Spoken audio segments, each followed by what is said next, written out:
My husband's affair left us with a child he hid for 5 years, and while he refuses to face the mess he's made, I'm the one who chose to take her in and pick up the pieces for our broken family. My 34 female life is falling apart, and it's all thanks to my husband. We had a perfect life, both of us worked in the jobs we loved, we have a beautiful daughter, 10 female, and a healthy son, 5 male. When I was pregnant with our son, we both almost died due to complications. So before the birth and even afterwards, I didn't want to be intimate. Why would I? I almost died and my body was in pain for months afterwards, even with strong medication. I thought my husband understood because he never pushed me for lovemaking or even asked. I thought it was because he understood my pain, but apparently he was just getting it from somewhere else. A few months ago we were visited by Child Protective Services. I was terrified at first, frantically thinking of what we did wrong with our children to cause a visit. But no, as it turns out, some woman I've never met before died in a car accident leaving behind a daughter, and my husband's name was on the girl's birth certificate and he was named in the woman's will as the father. I thought it was a mistake at first, until my husband broke down and told me the truth. As it turns out, while I was suffering my pregnancy and the after effects of almost dying, my husband would go to a woman he knew at work and get it off with her. He said this as if he was doing me a favor. Well, as the CPS worker explained to us, my husband is her closest living relative that can care for her. The woman's family apparently wanted nothing to do with the poor little girl. When she asked us if we wanted to take her in, I said yes. Yes, I know this might be the true cause of all my issues, but my husband pawned that poor girl off to live with her single mother for 5 years. He doesn't get to pawn her away when she needs help. She's his responsibility, and now is ours. I told him I'll help take care of the necessary visits for wellness checks and help with whatever CPS wants us to do. All he had to do was explain everything to our children. The fact I'm saying this tells you what he did. Yes, nothing. We had to clean out a room and buy new furniture and even looked for some toys. Our children go to a private school, so I picked up some more work hours in order to be able to afford her tuition. I was the one who had to tell our extended families the big change because he didn't want to do so. I did almost all the heavy lifting.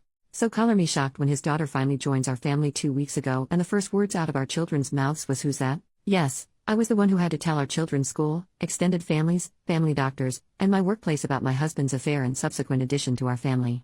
But he couldn't tell our children, being he was too ashamed to face them. So guess who was the one who had to explain that they have a sister now as I'm trying to settle the poor girl into her new home and room?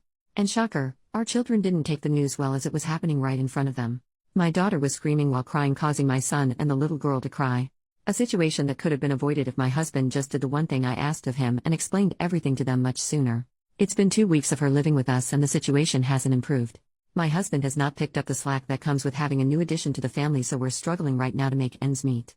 I feel embarrassed bringing all 3 children around for appointments and groceries because the little girl is very much obviously not mine, and I can tell people are judging our family. My daughter is much moodier and less happy and refuses to even acknowledge our newest addition to the family. Our son doesn't really understand what is going on, and it's causing even him to lash out. And I don't even know how to help the poor little girl because I know that if I feel like my life is falling apart, she must feel even worse. I suggested family therapy for our children, even just marriage therapy, so we can hopefully move past this and work together as a unit for all the children. He's refused everything, saying that he knows he'll be lectured by everyone when all he was doing was trying to help me. I just don't know how to fix this. Please help me.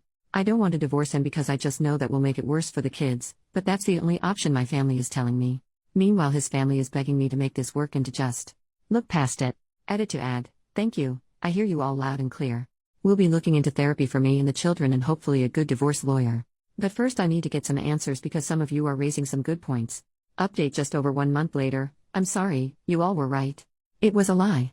When all of you were pointing out how the kids' responses to youngest arriving didn't make sense, it made me realize how correct that is. They came home to a room all made up and I made passing comments to them asking about how excited they were for youngest's arrival. They should have known about her. At this point I decided to just ask my eldest daughter directly because she was still so upset about it, and I think subconsciously knew I wasn't going to get the truth from my husband. So I went to her room while she was lying in bed and I asked her. I told her that I asked her father to explain to the 2 of them what was going to happen. They saw her new room. I talked about her to them, so I don't understand my eldest's reaction. So yes, it turns out husband didn't tell them and then me the truth. A surprise to no one I am figuring out. The story he told the kids was that youngest was a daughter of one of our friends, and we felt so bad we had to take her in. Nothing about her being their half-sister or him having a daughter with another woman. Well, when she came home that day and the kids asked who she was, the pictures we were able to share of youngest, she had braids in and wore much different clothing than when she arrived. It was my response to them that ruined his little lie. This is youngest's name, your half-sister, remember? Our son was too young to really get what it meant, but our daughter did. That's why she freaked out that day, not because of the new addition to the family but because what the new addition meant. I apologize for causing her to freak out that day, for not sitting both her and her brother down for a real discussion over how they feel and to make sure their father did what he was supposed to do, and apologize for only talking to her now after she had a much-deserved reaction to it all. My daughter accepted the apology, and I asked her if that was why she was distant from the youngest. She told me that's part of it, and because word got out at her school about what the newest addition to our family going to the school meant, so now she's getting teased and picked on for having a father who cheated. It broke my heart realizing just how badly I messed up. By continuing to beg the spineless man they called a father to help them and then allowing myself to get shut down, I was essentially allowing all the kids' needs to be ignored. I told my daughter I'll sign her and her brother and sister up for therapy. Of course, the pathetic man tried to plead with me not to when I mentioned signing the kids up, but I told him to give it up already.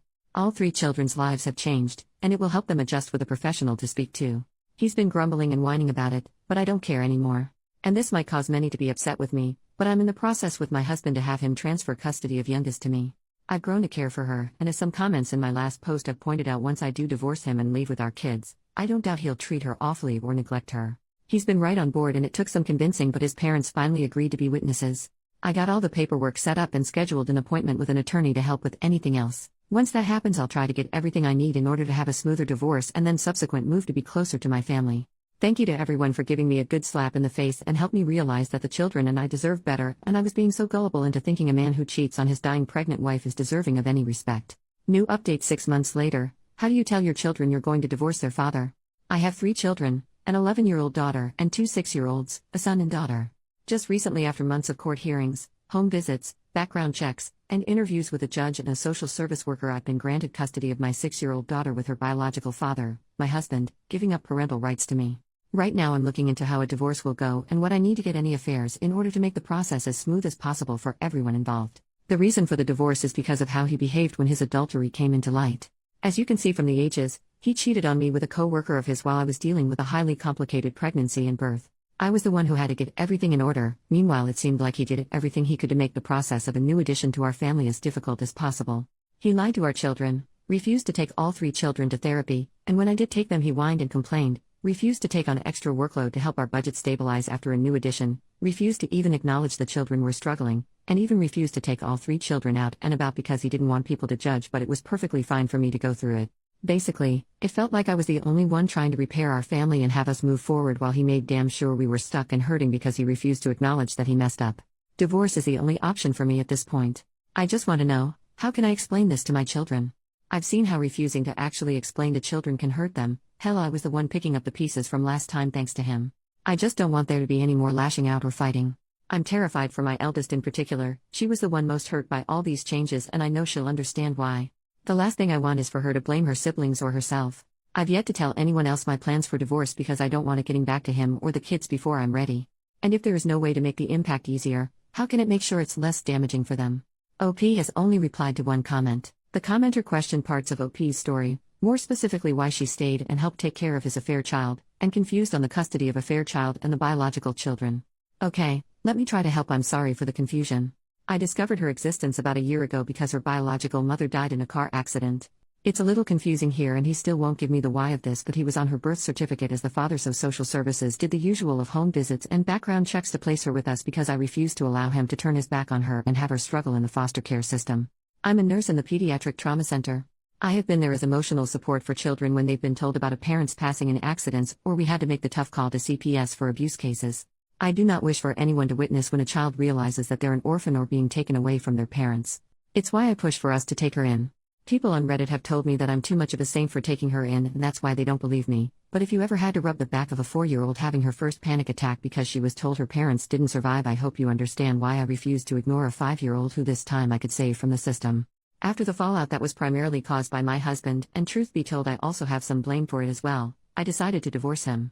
I asked him to transfer her custody to me because I knew after the divorce there's a high chance they would keep her with him and he wouldn't be a good father to her. I didn't want to risk the chance of that. I know that if I was the one to have custody of her I won't have to worry about that in the divorce.